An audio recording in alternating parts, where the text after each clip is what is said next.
Hello and welcome to the Jet Life podcast. My name is Tom Lelio. I'm your ultimate jet guide, and today we're pulling back the curtain on what successful jet brokers might not share with you when it comes to being a professional jet broker and selling private jets.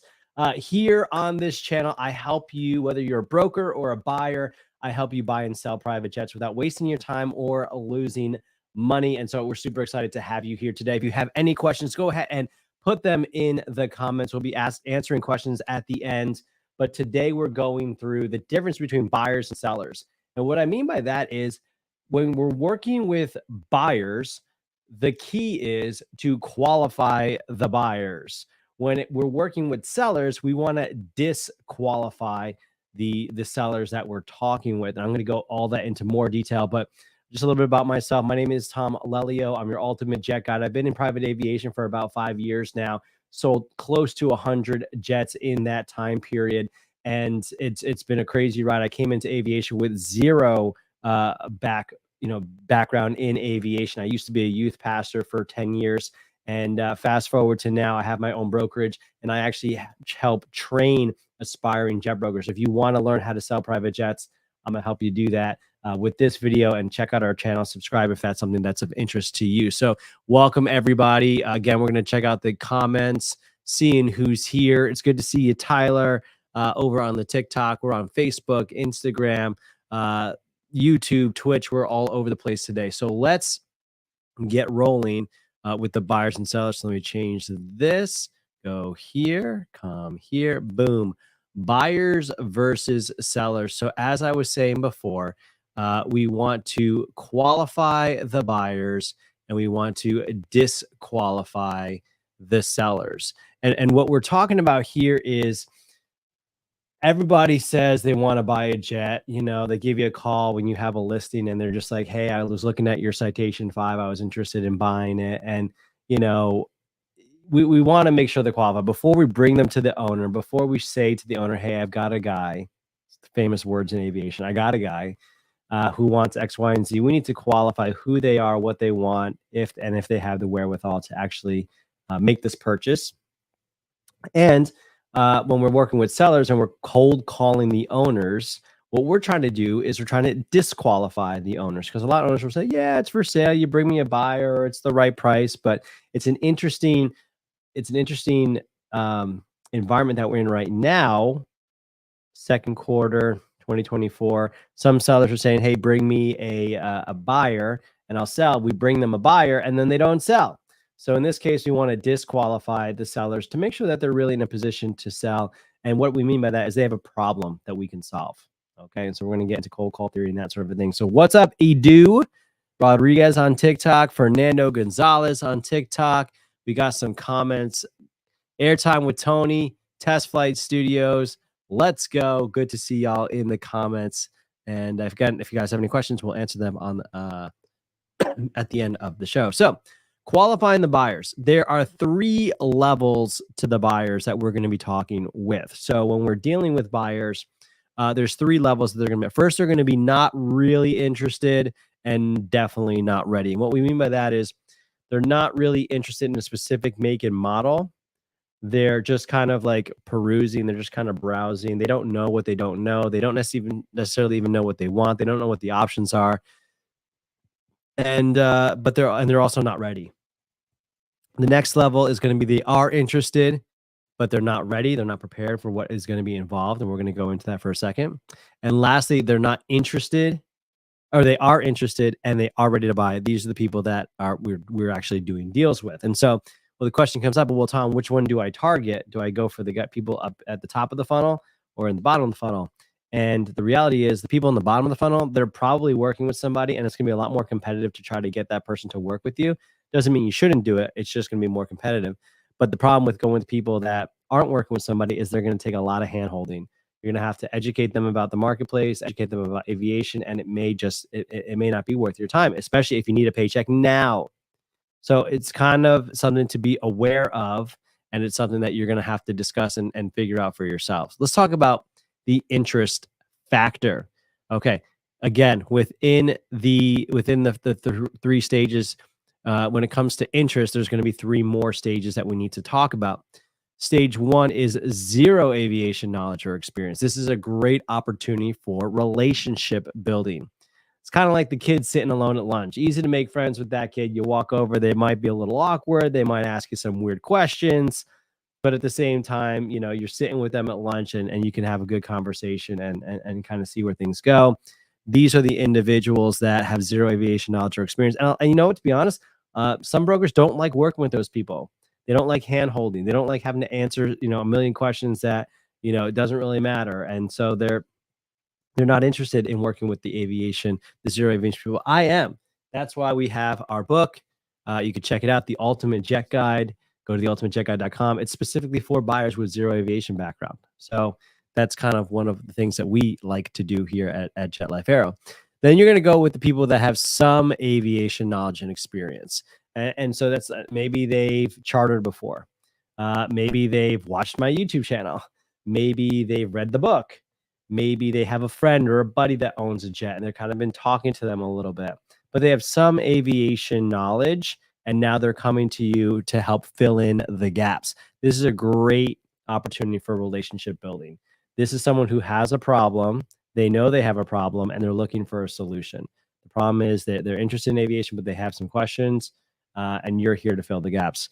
The person before the zero aviation, they have a problem too. They don't know anything. The problem is the solution is going to take a little bit longer for them as opposed to somebody who has some knowledge. And last but not least, when it comes to interest, we're going to be dealing with people that have actual aviation knowledge and experience. And these are people who maybe own a jet before, or maybe they own an airplane. Now they want to get into a jet. Maybe they're pilots. Maybe they've chartered before. Maybe they've gone to a jet card and now they're ready to go to full ownership. A lot of different scenarios here. Might be a little challenging because they already know a lot. So they probably already have connections within the industry, but maybe they don't have a connection that's a broker. They have pilots, they got mechanics, they got buddies, but they don't have a full-time sales and acquisition specialist. That is where you come in. And so there's these varying degrees of buyers that we need to qualify them. Are they really interested? Do they have experience, some experience, no experience? What is the true interest level? What's up, Todd? What's up, Larry? Hey, Rocks. Joining us on TikTok. They're coming in, they're going out. It's all good. It's always great to see people. Now let's talk about the ready status.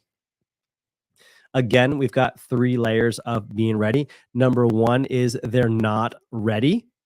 That means that they don't know where to start and they don't even know what's really required for owning a jet. They don't know about pilots, mechanics, insurance, lenders, hangars, all of these things that come into play when you buy a jet. You know, someone who's not ready doesn't have any of this prepared right now. They just are shopping on controller, like, oh, I can afford $1 million purchase, and they don't know what's all involved. The cheapest part of buying a jet is the acquisition part, and they're just kind of not thinking of it. Also, these people, not only do they not know where to start, but they are unsure of what to buy. And we've gone over this in other videos. You know, are you getting a jet versus a turboprop? If you choose a jet, that's great. Are we looking at a light jet, a mid-sized jet, or a heavy jet? I know there's other categories in there, but just to kind of keep it simple, which of the 3 categories are we going with? Okay, great. Once we have that, what's your general mission that you're looking for? How far are you going? How fast do you want to go? How full can you fill the cabin up? How many seats does it have? And how do you fly it? What kind of avionics are going to be equipped with? These are 4 questions that they're going to need to answer before we even get into things. And then last but not least is the make and model. So once we've gone through, they want a jet, they want a mid-sized jet because they need, you know, the range, the seating capacity, the avionics of the mid-sized jet. Now, which make and model? Are we going, you know, Citation XLS? Are we going Phenom 300?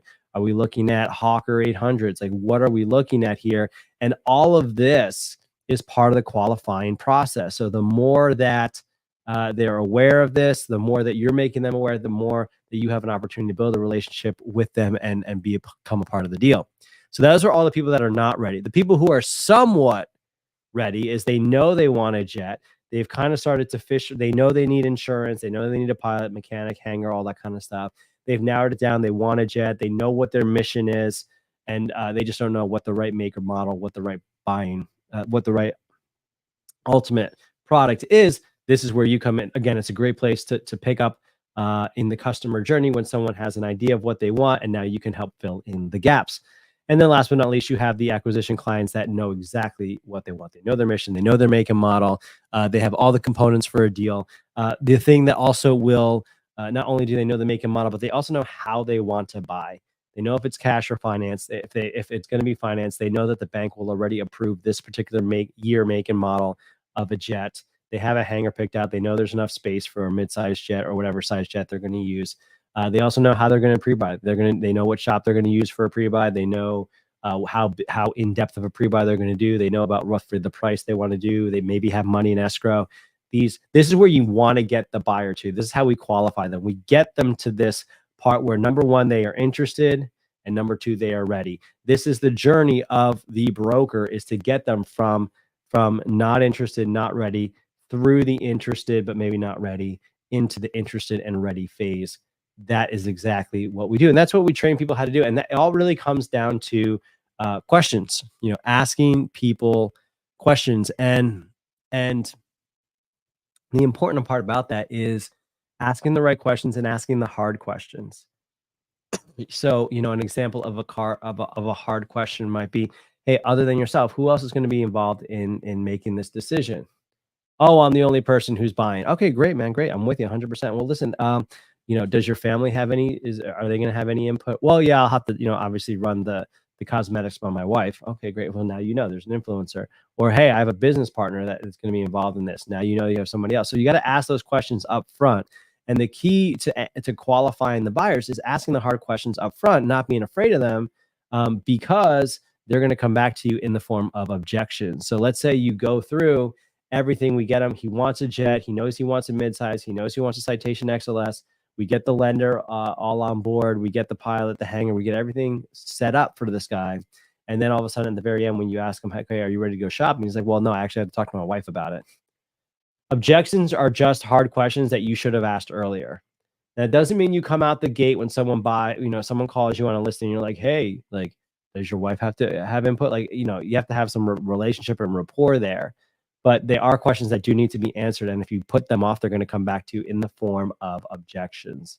So another question might be, are we paying cash or financing? They're probably going to say cash. Great. Have you considered financing? Well, maybe I would think about it. Great. Have you brought this in front of your lender already? Like, see, I'm not just asking, is it cash or finance, and just accepting one answer. I know, by being a professional, that if they're looking at financing, have you brought it to the bank already that you want to buy this jet? No, but I have my banker over for Thanksgiving every single year. It won't be a problem. I've seen that happen many times where it becomes a problem because the banks want a certain age aircraft. They want aircraft on programs, and it doesn't work out. So asking the hard questions and asking the hard follow-up questions are super, super important. Why did you choose this jet? They call you on a Citation XLS. Ask them the hard question. Hey, have you thought about something newer, the XLS Plus? Have you thought about something maybe more expensive, Phenom 300? Ask them, like, try to sell them out of what they want to do and see how they respond. If they're open to other options, that means as soon as they hang up with you and they told you that they want the XLS, if another broker calls them or they see a YouTube video or a TikTok video, what up, TikTok audience? Matthew B, 3 Cat Melodies, Bill Salties, Lily Room, Matthew B, Jordan Parker. Good to see you all. That means once they go on TikTok and they see another jet, they might call you like, hey, well, I was, instead of the XLS, what about a Phenom 300? It's like, oh man, like I could have had that conversation with them, told them the pros and cons, and we could have been further along in the deal than we are right now. Again, asking those hard questions, because if you don't ask the hard questions in the beginning, they're going to come back to you in the form of objections later on. All right. Any questions on the buyer side? There's a lot more, especially like knowing what more questions to ask, how your tone's going to impact how you ask those questions, KYC forms, so we know our clients, all that kind of stuff. And we teach that in our course. If you go to jetlifearrow.com/sell jets, you can find out more information there. But I want to give you a chance, if we have any questions, for people to shout that out in the comments before we move on to the sellers. So what you guys got? So let me pop this up over here. All right. Any questions? We got people who want to join us on TikTok, but I don't think that's probably a good idea. In the meantime, let me share with you the Circle community. If you go to circle.jetlifearrow.com, that is an actual resource. There's probably the only resource in the world if you want to be a private jet broker. go to circle.jetlifearrow.com. What's up, Mia? What's up, Lillian, Marco, Dylan, Edmund? Good to see you guys. Go there because it's one of the only online communities in the world where you can ask questions about becoming a broker. You can even take a course for free about how to sell private jets, and I'd give you the information that you need. And there's a place for you to ask questions. So why don't we just check out a little bit about Thank you Circle. so much for watching. If you haven't already, go to circle.jetlifearrow.com and check out our online community for aspiring brokers and current brokers. Here you'll find discussions, all thing aviations based, things that you're going to want to know as an aircraft broker. You can also check out our free training as well as more resources that are available to help you to become a better jet broker. That's circle.jetlifearrow.com to begin your journey within the broker community absolutely free. All right, let's get back into sellers. So now we're talking about sellers. Now, when you work with Jet Life Arrow, when you get started as a broker, you're probably starting out doing what's called research and analysis. You're cold calling the owners of private jets, and you're trying to get some more information. You're asking them for research, asking them for their feedback, but ultimately you're trying to get a listing, get them to sign a contract to allow you to list their aircraft for them, and they'll pay you commission when and if you sell the aircraft. This is a big deal. Like, people talk about like, oh, I want to be a jet broker, but they don't understand it's really hard. I mean, think about what you're trying to do. You're trying to get yourself, your brand, your company, your tone of voice, your personality across to a high net worth individual, multi-millionaires, billionaires who own private aircraft. They've never met you before in their life. And now all of a sudden you're calling them and say, hi, my name is Tom. I know you don't know me, but can I sell your $2 million jet for you and pay me a commission if I do? You know, and consider that when they're getting those calls, you know, on a daily basis, like, who are you? You know, what do you think they're going to say? They're going to say, no, wouldn't you? If someone called you and was like, hey, can I sell your house or can I sell your car for you, even though you don't know me and I just found your number on a database? Like, no, of course you're going to say no. So how do you break through that? And that's exactly what we go through in the course. But what I would say, a couple of tips here is, number one, realize how difficult this is going to be. So you have to have the stomach and the thick skin to get the answer no a lot throughout the day. Number two, understand we're not looking to convince or manipulate or trick somebody to listing with us. There's no magic bullet script that's going to get people like, oh, well, now that you said that, sure, I don't know you, but I'd love to sign an agreement that says you can sell my jet and I'll pay you if and when you find a buyer. Like, there's no magic to this. That's why I say when we're looking at sellers, and specifically in the realm of cold calling, we're looking to disqualify sellers, because the majority of the owners that we're talking to, we want to disqualify them because they don't have a problem. There's two reasons why people buy things. Number one, to solve a problem. Number two, because they fall in love with something. You know, even though they don't have a problem, I don't have a $10,000 problem with my wrist that I need a Rolex to fix. I just fall in love with the Rolex, you know, because it's something that my dad passed down to me. So I want to buy a Rolex for my sons one day. So I don't have a $10,000 problem with my wrist, but I love the idea of handing down a Rolex watch to my kids. I didn't have a $400 writing problem that I needed to buy a pen, but I did have a problem that I wanted to celebrate my first closing when I opened my first business. And I wanted a writing utensil that I saw other successful people have and notice, and they appreciated when I noticed it. And this is a pen that my sons see me work with on a daily basis, and one day I'll pass that down to them. So two reasons why people buy something: to solve a problem, or they fall in love with something. Now you can try and get, you know, private jet owners to what's up, Ian? You can try to get private jet owners to fall in love with you. I mean, it might be a little bit creepy. I don't know, but I mean, I think that is going to be part of it, right? Your personality is going to shine through, and they're going to appreciate you. But ultimately, the reason they're going to do business with you is because they have a problem, and that problem is they need to sell their jet. So why do people sell their jets? We're going to talk about that. Number one, they get an insane price. A lot of sellers you talk to, they're going to say, well, yeah, I'll sell it if you get me $2 million for it. Meanwhile, the market average for their jet is maybe 1.5 or 1.3. So they get an insane price. That's one reason to sell. Another reason, their mission has changed. They need something bigger, smaller, They need something faster. They need something slower. Maybe they're slowing down. They're at the retirement age of them as a private, as a pilot, and they can't keep up with the jet, and they need a slower airplane, so they're going to downgrade.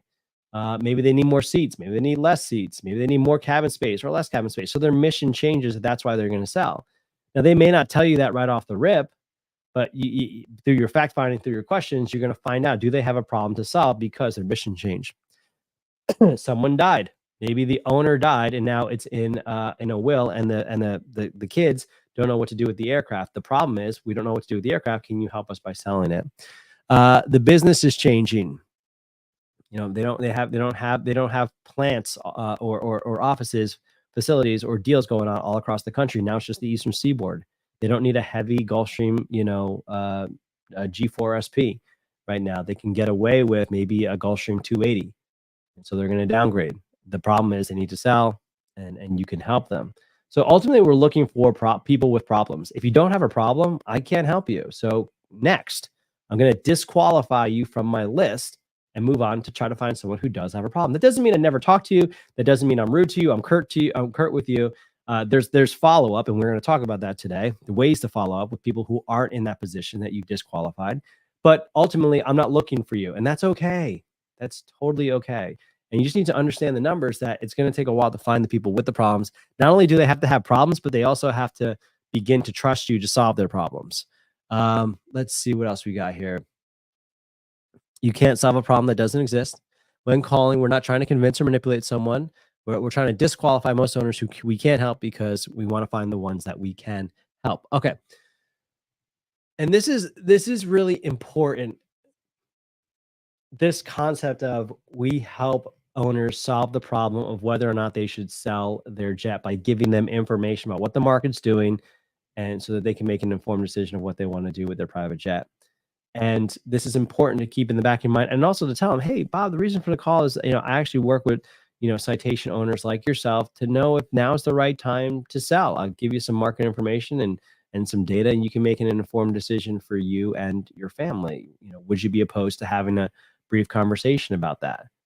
That's how we introduce ourselves. That's a lot different than saying, hey, Bob, do you want to sell it's Tom with Jet Life Air. Do you want to sell your jet? No. Hey, are you looking to sell your jet? No. Okay, cool. I'll call you in a couple weeks, couple months. Thanks, man. Bye. So what you say and how you say it makes a huge difference. And so I was talking to somebody, I was coaching another broker last week, and I showed them the sales framework. They're already in the course. They see the sales framework. We talk about greeting, fact finding, demo, close. This is like a four components that we have in the sales framework. And we were getting some pushback, like, oh, well, like, I don't think you should go into the demo or the close on your first phone call. And they were, just not 100% on board with how we were presenting a conversation. And what I appreciated about their feedback was, I want people to understand that the sales framework, greeting, fact finding, demo, close, has nothing to do with, we have to get through all of this on the first phone call, but it has everything to do with, as a professional, as a broker, you need to understand these four components of a deal, this framework, that every conversation you're going to have is going to include a greeting. It's probably going to include a fact finding, and it may include a demo, and it may include a close. And so if you don't have those four components dialed in, your conversations with sellers and with buyers are going to be ineffective, inefficient, problematic, and you're going to get objections if they're not dialed in. So your greeting is just how you introduce yourself, how you present yourself in the first 30 seconds of a phone call. If you're just saying, hey, Bob, it's Tom with Jet Life Aero. How you doing today? I mean, if they're nice, they'll be pleasant with you and be like, I'm doing fine. How are you? And then you're going to say, I'm doing well. Thank you for asking. Hey, the reason I'm calling is, and that's fine and everything. But if you roll into it more like, hey, Bob, it's Tom with Jet Life Aero. Good morning. That they're going to say good morning. And then I'm going to say, Bob, the reason I'm reaching out is because I've got 123 Charlie Victor pulled up on my screen. I actually work with owners, like yourself, to see if it's the right time to sell the jet by giving them market information so that they can make an informed decision for themselves. Would you be opposed to having a brief conversation about that? Now I'm coming across as professional. I'm coming across as direct, right? I'm not wasting his time.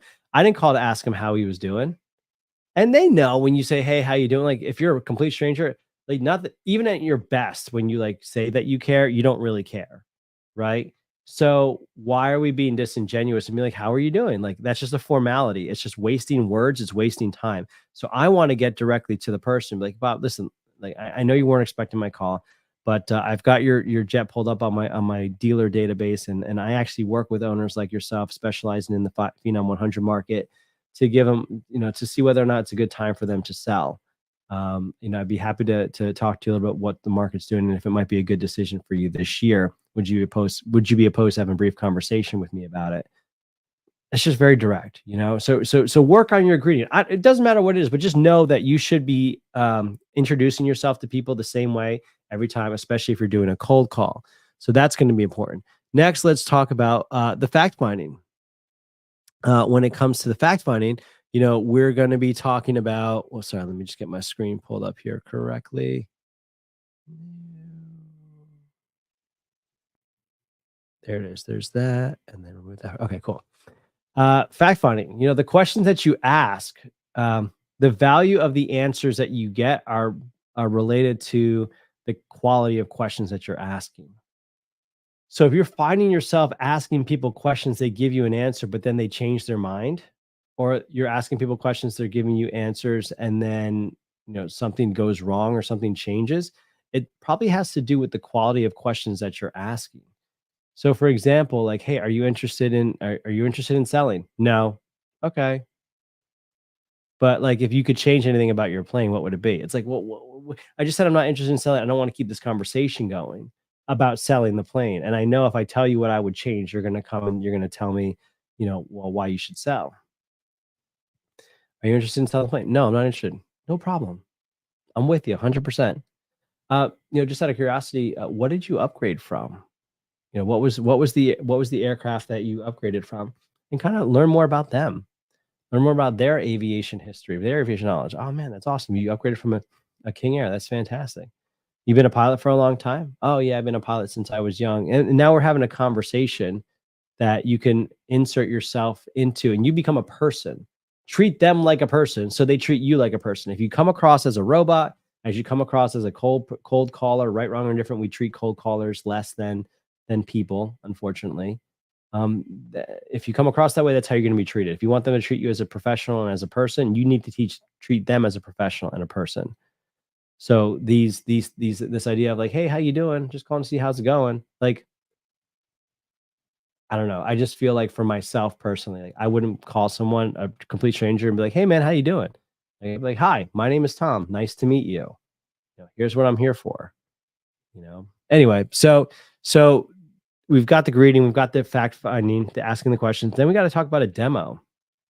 How are you going to demonstrate how you solve their problems?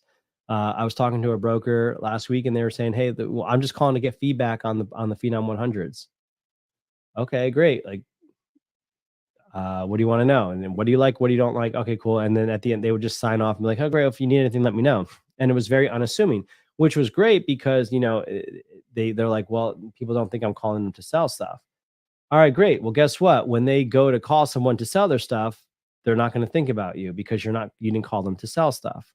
Whereas if you go for feedback and then I call him like a week later, I'm like, hey, Bob, my name is Tom with Jet Life Aero. I'm just reaching out because I actually work with Phenom owners and see if it's a good time for them to sell their aircraft by giving them data so they can make an informed decision.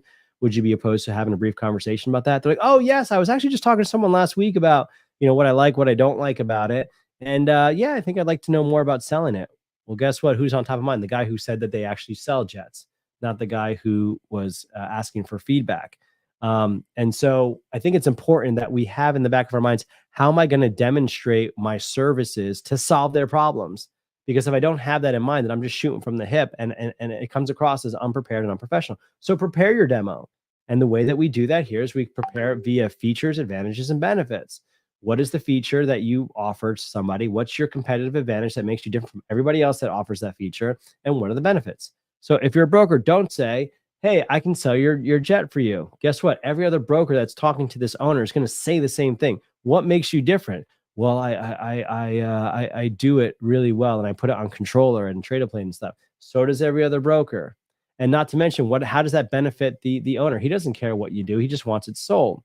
So you change it up. Say, hey, one of the things that working with me is my core values. I don't know very many other brokers that actually talk about their values. I'm here to ensure that you have a professional, successful, and ethical sale of your aircraft. When you work with me, not only are you working with someone that you know and like, but it's someone that you can trust. That's the benefit. Now you can trust me. All right. And we can go into more training. You can check it out at Circle, but I need to get through the rest of this because I know we're just about done with time today. So we got the greeting, how you're going to introduce yourself, the fact finding, what questions you're going to ask to build relationship, to build rapport, the demo, how you're going to present, how you solve your problems, and then finally the close. You're going to ask them for that commitment. Hey, I'd love to send you a listing proposal. We can discuss this in more detail. That's a close. That's you're asking them for their email address. You're asking them for something to do some kind of transaction. Or, hey, would you like me to send you over a listing agreement and we'll get this wrapped up? Because you've answered all their questions. And there's just so much to this, guys. This is why we do daily trading with our brokers, Monday through Thursday, 10:30 in the morning. And we get these questions. So I'm gonna just about wrap it up, but I want to see if anybody has any comments. Looks like he's completed the course already. Very informative. I'm glad to hear that you had good feedback on the basically. Go to circle.jetlifeaero.com and there's in there, become a broker, no experience necessary. There's a course. I think it's like 10 videos that gives you some really direct stuff that you can learn. So you can check that out. So guys, thank you so much for joining me today. We'll see you next Wednesday. Have a good day.